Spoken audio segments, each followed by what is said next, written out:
रामकृष्ण हरी मंडळी, मी हरिभक्त परायण सो कावेरी महाराज घुमरे श्री पंचतत्व वारकरी शिक्षण संस्था सांगवी तालुका सिन्नर जिल्हा नाशिक या ठिकाणून आज पुण्यामध्ये ज्यांनी प्रथमतः महिलांसाठी शिक्षण संस्था ज्यांनी काढली, आज त्या पहिल्या शिक्षिका सावित्रीबाई ज्योतिबा फुले यांच्या जयंती आहे। त्या जयंतीच्या निमित्ताने मी त्यांना विनम्र प्रथमतः अभिवादन करते। सावित्रीबाई फुले, इवलसो रोप लावी आली द्वारी, त्याचा विलू गेला गगनावरी। प्रथमतः इवलसो रोप त्यांनी लावलं। धन्य धन्य सावित्रीबाई, ज्यांना फुटला शिक्षणाचा पहाना, गोर गरिबापर्यंत दाविल्या या शिक्षणाच्या खुणा।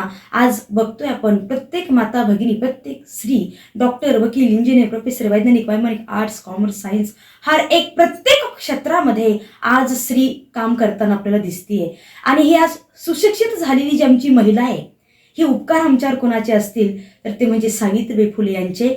म्हणून त्या सावित्रीबाईंना पुन्हा एकदा मी विनम्र अभिवादन या ठिकाणी करते। रामकृष्ण हरी।